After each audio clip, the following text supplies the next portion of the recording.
Meantime, the Black Hawk helicopter involved in that mid-air collision was reportedly flying higher than approved and outside of its flight path. And we're learning the crew inside the Black Hawk was made up of experienced pilots, with the instructor having more than 1,000 flying hours. Congressman Tom Barrett is a former Black Hawk pilot, joins me now. Congressman, like I said, you used to fly these things. What possible explanation could there be for the helicopter flying higher than it was supposed to? Yeah, and thank you so much for having me on today. And just want to, of course, it goes without saying, our prayers, our hearts are with all the families of the souls on board that lost their lives. This was an absolute tragic accident. And, you know, this investigation is going to tell us, hopefully, some of the causative factors that led to this. And these unfortunate mishaps always have an investigation that follows and then a reconstruction of the facts that led up to it to allow us to learn some of the lessons that we can apply going forward to make this, to really ensure that we have safety for both civilian and military air crews that are, converging in the same area to make sure things like this don't happen again. I serve on the aviation subcommittee of the Transportation Infrastructure Committee, where I know we are going to take an exhaustive look at this. But as you know, these flight paths and the congestion that was taking place, I think it's not unreasonable to look at some of the audio of what took place, the acknowledgement by the Black Hawk flight crew that they had seen the aircraft. Is it possible that perhaps they were identifying the wrong aircraft that they were deconflicting their space with? There are a lot of questions that we have here that are yet to be answered, that I expect a thorough investigation to reveal for us.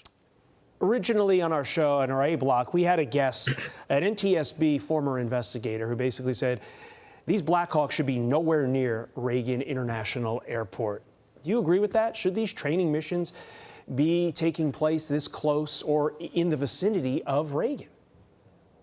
Well, I will say that there is a safe way to have aircraft operating in the same area where you can deconflict aircraft that are passing through versus aircraft that are taking off and landing. Everyone has to be aware of their surroundings. Every pilot has to be mindful of other aircraft operating in the area, and you have to listen to the air traffic control guidance that you get. So it's not just as simple as saying, well, aircraft can't be in a congested area. I mean, aircraft are always in a congested area near an airport. Now, there's safe ways to do that. There are corridors that can be established. There are separation of airspace that can be developed. But at the end of the day, we're going to have aircraft that are operating near an airport, whether they're civilian or military, that are all coming and going at different times that requires coordination. That's why we have air traffic controllers. That's why we have airspace that is divided up in certain ways. I think there are going to be some lessons learned from this that we have to apply going forward so that we can make sure that we continue to have safe airline travel and that we keep our military and civilian air crews safe, because these things should never happen.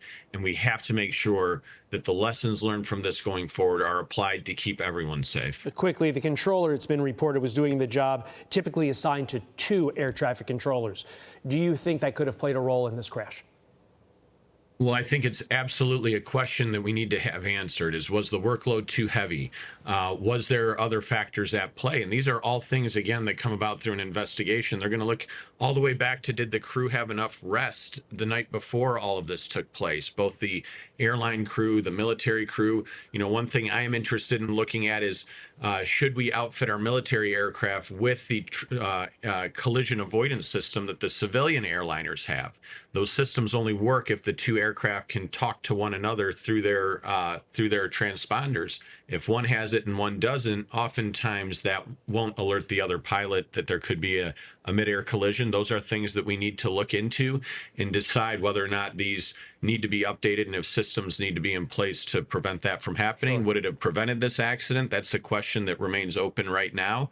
But these are all things that we need to gather more facts around. And I'm committed to making sure that the lessons we learn from this, as this is reconstructed and we go back to the very beginning of how this took place, hours before even this collision occurred, what can we apply going forward to make sure that we keep everyone safe going forward, both from the Army, from the civilian side, for the entire aviation network. You are on the House Aviation Subcommittee. You will be getting us those answers. Congressman Tom Barrett, thank you.